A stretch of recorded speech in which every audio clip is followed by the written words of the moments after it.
Amém. Hoje eu vou falar sobre um tema que ninguém gosta de falar e nem de ouvir. Eu vou falar sobre o sofrimento e a vida cristã.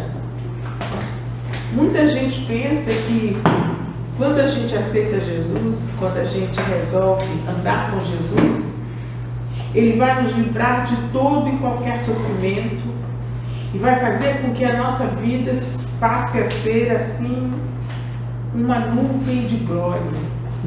E a gente nunca mais vai ter problemas.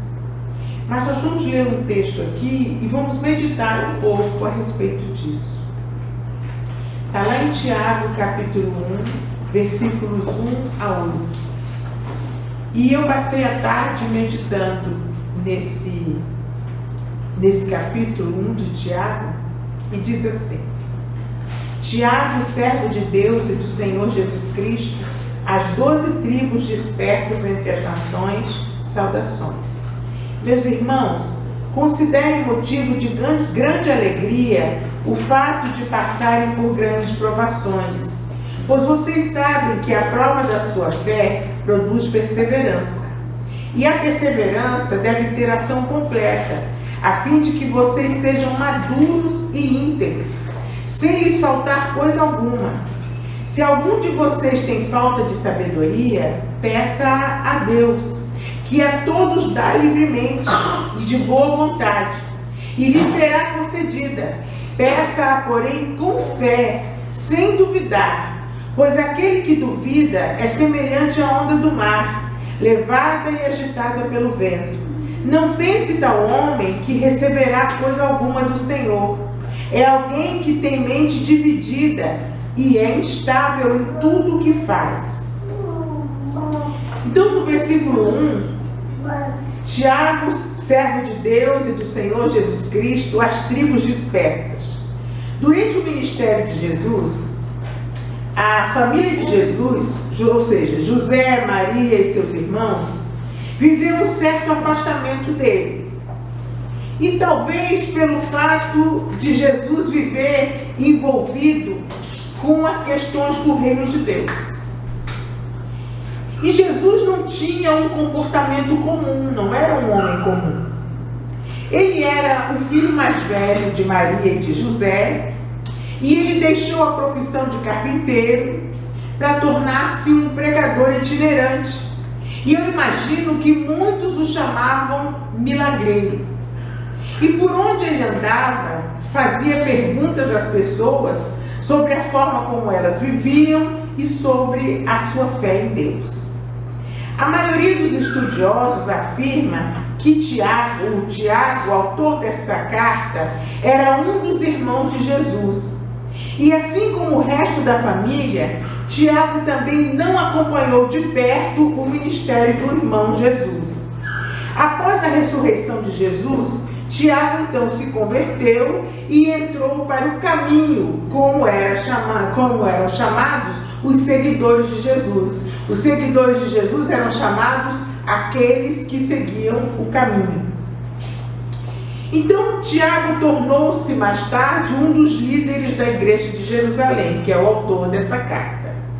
Há muito pouco escrito sobre Tiago e há muito pouco nas escrituras sobre Tiago. Mas a tradição cristã, ela afirma que Tiago tinha um apelido.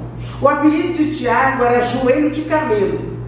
E esse apelido era por causa dos calos grossos que se formaram depois de muitos anos de oração constante.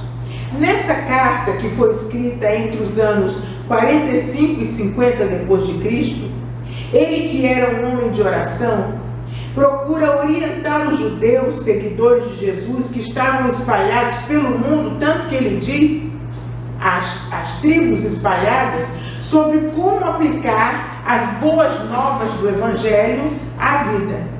Trata-se de uma carta aberta, sem um destinatário único. A Igreja de Jesus tem preservado esses escritos como inspirados por Deus para a orientação do seu povo. Aí o versículo 2, ele diz assim no versículo 2: Meus irmãos, considerem motivo de alegria o fato de vocês passarem por provações.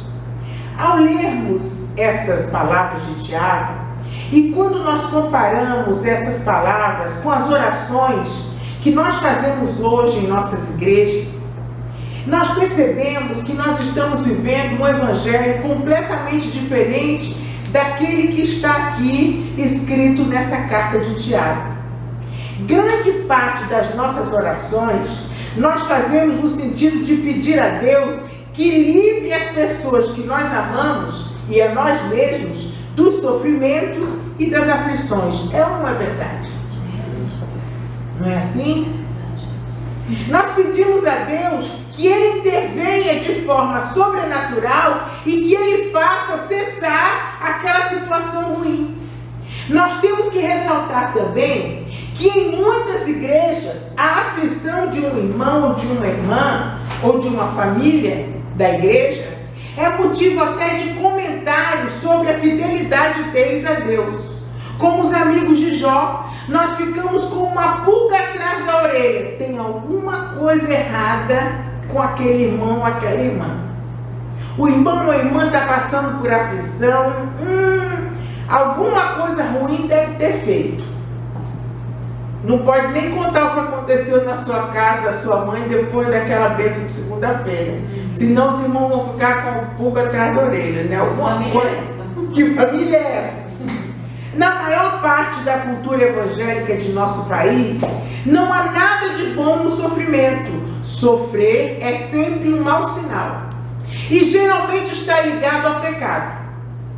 Essa teologia tão comum nos nossos dias ensina que um dos motivos pelos quais vale a pena ser amigo de Deus é essa espécie de apólice de seguro contra a dor, contra o sofrimento, contra a aflição, a que pretensamente nós temos direito pela fé quando nós estamos firmes na igreja, firmes com Jesus. Mas parece que Tiago discorda de nós. Tiago pensava diferente. Nós acabamos de ler que ele nos ensina que as lutas e aflições devem ser consideradas de forma diferente. Isso pode parecer estranho para uma cultura que evita todo tipo de dor e desconforto. Ao contrário de muitos que veem as lutas e aflições da vida como sinais de pecado ou de punição da parte de Deus, Tiago as chama de provação. Será que nós precisamos rever o modo como temos lidado com as lutas e as aflições da vida? Uma mudança importante é compreender que o sofrimento não é necessariamente um sinal de pecado na vida do crente, e muito menos uma punição da parte de Deus. Em vez disso, as aflições da vida, segundo Tiago, têm um aspecto bastante positivo e devem ser consideradas como motivo de grande alegria, segundo ele. Vamos continuar nossa análise, porque se pararmos aqui, as pessoas dirão que nós somos masoquistas, ou seja, nós somos pessoas que sentem prazer no sofrimento. Então vamos seguir o raciocínio de Tiago. Por que as aflições da vida devem ser bem recebidas e não mal recebidas? Uma das ideias que estão presentes na carta de Tiago é que a fé não é apenas intelectual. A fé não é apenas concordar com algo. Fé é uma rendição e precisa ser experimentada em situações reais. O que eu estou querendo dizer? Ou seja, você afirma que tem fé com o seu intelecto, mas é diante de uma situação concreta e real é que você vai demonstrar se sua fé é verdadeira ou não. É muito fácil cantar aqui que você tem fé em Deus, que Deus é tudo para você, que você ama Jesus, mas diante de um problema ou de uma situação real é que essa sua fé vai ser provada. Nesse primeiro capítulo, Tiago esclarece que as aflições são exatamente as oportunidades que nós temos para colocar a nossa fé à prova. a fim de que seja exercitada e essa fé se fortaleça. E Tiago afirma que se seguirmos esse caminho, a perseverança será um fruto saboroso em nossas vidas. Perseverança. Muitos de nós desejamos ser perseverantes. Quem é que gosta de começar as coisas e não terminar? Deixar tudo pelo meio? Quem é que gosta de começar as coisas e largar tudo? Quem é que gosta de ter um casamento fracassado? Quem é que gosta de começar um curso e largar pelo meio? Quem é que gosta de ter as coisas pela metade e não terminadas? Ninguém gosta. Mas nós achamos muito bom aqueles que não desistem. Nós até achamos muito bonito, mas poucos se dispõem a trilhar o caminho que leva à perseverança. Os pregadores da doutrina da prosperidade e da confissão positiva, eles desafiam as pessoas a não aceitar o sofrimento. Ao rejeitar a dor, eles desprezam a ideia de perseverança em meio às lutas da vida. Ao invés disso, o Evangelho de Jesus, nas palavras de Tiago, ressalta a perseverança e nos convoca a encarar o sofrimento e as aflições com fé. Alguns se sentem desafiados pela pregação da doutrina da prosperidade e decidem dizer um não ao sofrimento. Na doutrina da prosperidade, existe um Deus garçom que está sempre pronto a dar tudo o que você tem. Ou seja, você tem sempre que conquistar as coisas. Esse Deus garçom está sempre pronto a te servir. Mas não é isso que Tiago diz. Mas o desafio que realmente se parece com a fé dos apóstolos é o de dizer sim às aflições da vida, confiando que todas as coisas cooperam para o bem daqueles que amam a Deus. Uma pergunta é necessária para nos apropriarmos de mais uma parte do ensino de Tiago sobre o papel das aflições na vida dos cristãos. Nós já aprendemos que enfrentar os problemas com fé pode nos tornar perseverantes. Esse é um aprendizado desafiador, mas qual é a vantagem de nos tornarmos perseverantes? Ou seja, o que eu ganho com isso? A resposta que recebemos de Tiago é que nos momentos em que a nossa fé é exercitada nas aflições pelas quais passamos e aprendemos a perseverar, nós nos tornamos pessoas mais plenas em nossa humanidade e, nas palavras dele, nós nos tornamos maduros e íntegros. Veja o que está acontecendo em nossos dias.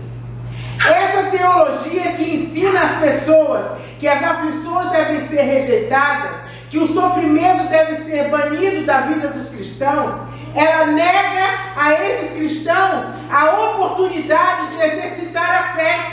Nega a esses cristãos a oportunidade de amadurecer e a oportunidade de se tornar tudo aquilo que Jesus espera que seus discípulos sejam. E o resultado são igrejas cheias de meninos da fé, são igrejas cheias de pessoas inconstantes, inseguras e levadas por todo o vento de doutrina. O sofrimento e a dor não são agradáveis. Não há prazer em sofrer, mas eles podem ser caminhos para aprendermos a confiar em Deus. Se os recebermos como instrumentos da pedagogia divina. Talvez você tenha passado tanto tempo fugindo das aflições que você nem saiba direito como é essa coisa de se alegrar com elas. Talvez você nunca tenha aprendido a olhar para a dor e para o sofrimento como parte da pedagogia de Deus para nos ensinar sobre confiança. Como é que eu faço então? Você pode perguntar. O desafio de aprender em meio às aflições é grande, mas você não está só. Muitos cristãos no passado e em nossos dias têm passado por esse árduo e proveitoso caminho. Há também muitos livros escritos sobre isso e muitos irmãos com testemunhos tremendos do poder sustentador de Deus em meio às tribulações. Homens e mulheres que venceram a morte, venceram a doença, venceram fornalhas, venceram leões, venceram gigantes do século 21. Podemos olhar para a vida e a experiência desses irmãos como modelos que podem nortear a nossa caminhada. No entanto, não podemos terceirizar a nossa fé. É importante e necessário olharmos a caminhada dos irmãos que passaram pelo caminho do amadurecimento e venceram, mas isso não substitui a nossa caminhada. Há muitos irmãos que tentam se alimentar espiritualmente admirando a vida dos outros. Então eles vivem em busca de testemunhos e pregações de homens poderosos, são caçadores de conferências, são caçadores de encontros, procuram demonstrações de poder, procuram grandes ajuntamentos, desejam uma palavra forte de algum pregador que transforme definitivamente as suas vidas. Mas essas pessoas estão correndo atrás do vento, porque não são essas coisas que transformam as nossas vidas. Entenda isso. O seu crescimento espiritual não pode ser colocado na conta de outra pessoa. Cada um de nós precisa assumir a responsabilidade sobre nossa caminhada com Cristo. Existe uma obra muito conhecida do século XVII, John Bunyan, O Peregrino.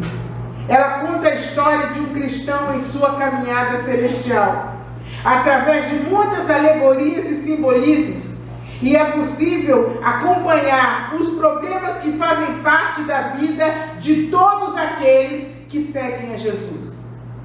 Essa busca por sabedoria e essa convicção da responsabilidade de cada um, que cada um tem a respeito da sua caminhada com Deus, nos leva aos versos seguintes de Tiago, que são do 5 a 8. O que é que Tiago está dizendo sobre a responsabilidade que nós temos com o nosso próprio amadurecimento na fé? Ele diz que não é problema nenhum se sentir inseguro sobre como enfrentar as aflições da vida. Ele afirma que se faltar sabedoria, não desiste. Ele diz, peça a Deus. Ele afirma que se faltar sabedoria, não desiste, não desista. Se você se sentir despreparado e inseguro, nada está perdido. Por meio de Jesus, você tem acesso a Ele, que é uma fonte inesgotável de sabedoria e poder. E Tiago fala disso de uma forma singela. Ele diz, peça a Deus. Não precisa você ficar correndo atrás de chamados homens de Deus, atrás de pregações que você acha que vão mudar a sua vida. É assim que as Escrituras fazem. O texto nos empurra o tempo todo para os braços do Pai, para desenvolvermos com Ele um relacionamento de amor e confiança. Então, o que fazer quando as aflições da vida nos consomem e nos sentimos incapazes de lidar com elas? Corra para os braços do Pai e peça a Ele que o ensine. Quando não houver respostas fáceis, não desista. Peça a Deus a sabedoria para viver. Tiago afirma que Deus não raciona sabedoria. Ao contrário, Ele dá livremente de boa vontade a quem pedir. Aquele de quem Deus se agrada, Ele dá sabedoria, conhecimento e alegria. A teologia da prosperidade afirma que devemos exigir de Deus a suspensão imediata dos sofrimentos. Ele nos encoraja a extorquir de Deus como se isso fosse possível, mediante ameaça aquilo que precisamos. Mas as boas novas do Evangelho de Jesus, nas palavras de Tiago, nos afirmam que nós não precisamos e nem podemos colocar Deus contra a parede. O Senhor está pronto para dar livremente e de boa vontade tudo aquilo que realmente precisamos. Sabedoria para viver a vida e enfrentar as aflições e os sofrimentos. E o versículo 6 diz: peça com fé, sem duvidar. Para concluir o que falamos sobre o papel das aflições no amadurecimento de nossa fé, devemos pensar não apenas sobre a necessidade de nos aproximarmos de Deus para receber dele sabedoria a fim de viver a vida. É importante também olhar para a forma dessa aproximação. Algumas vezes nós nos aproximamos de Deus um pouco desconfiados. Temos dúvidas sobre o caráter dele. Por exemplo, tem gente que não ora de jeito algum, dizendo: Senhor, faça a sua vontade em minha vida. E se a vontade dele for me enviar como missionário para o Iraque? E se a vontade dele for que eu não me case? E se não for vontade dele que eu passe naquele concurso que eu tanto quero? Quando pensamos assim, é porque ainda temos dúvidas sobre o caráter de Deus. Isto é, será que ele realmente fará o que é melhor para a minha vida? Essa aproximação temerosa precisa dar lugar a uma atitude de confiança. Deus sabe o que é melhor para mim e para você. E ele vai fazer em nossas vidas sempre o que é melhor. Mas como confiar em Deus? Só tem um jeito: confiando. Confiar é correr esse risco. Como os grandes heróis da fé aprenderam a confiar em Deus? Experimentando se aquilo que Deus prometia era verdade. Eles atravessaram o lamaçal pisando sobre as pedras que o Senhor disse para pisar. É essa forma de aproximação que Tiago diz que devemos ter ao pedirmos a Deus sabedoria para enfrentar as decisões da vida. Aí o versículo 6 diz: peça, porém, com fé, sem duvidar. A nossa fé pode e deve encontrar fundamento na experiência de homens e mulheres cujas histórias estão registradas na Bíblia. Isso é muito bom. Também podemos trazer à memória testemunhos de homens e mulheres do nosso tempo, como encorajamento.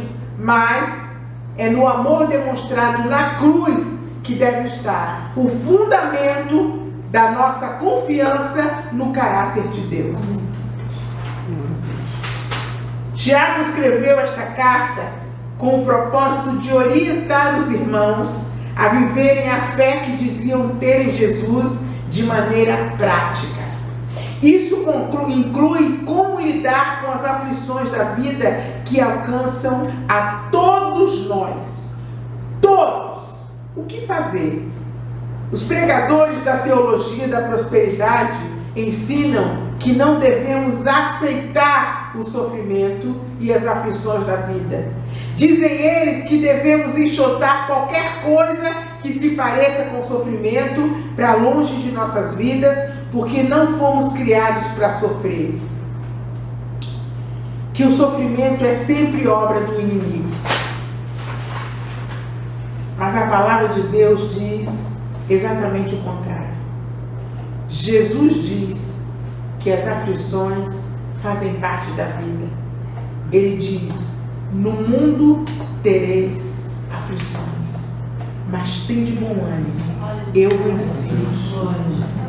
Afirma também que devemos nos alegrar mesmo em momentos de aflição, porque eles são o caminho para desenvolvermos a nossa confiança no Senhor e nos tornarmos perseverantes na fé em Jesus. E não há problema se nos sentirmos inseguros, sem saber como enfrentar as aflições da vida com confiança. Temos livre acesso a Deus por meio de Jesus. E podemos pedir a Ele que nos socorra com a sabedoria que nós precisamos. Precisamos apenas nos lembrar de Deus e do seu grande amor por nós, demonstrado na cruz. Que nós tenhamos confiança de que o Senhor completará em nós, em nossas vidas, a boa obra que um dia Ele começou. E que em meio às aflições, irmãos, nós possamos perseverar. Amém. Que nós possamos continuar, porque as aflições fazem parte da vida. Você não vai viver a sua vida toda em aflição. Você vai passar por ela. As aflições fazem parte da vida. Mas a Bíblia diz também que nós somos mais do que vencedores em Cristo Jesus.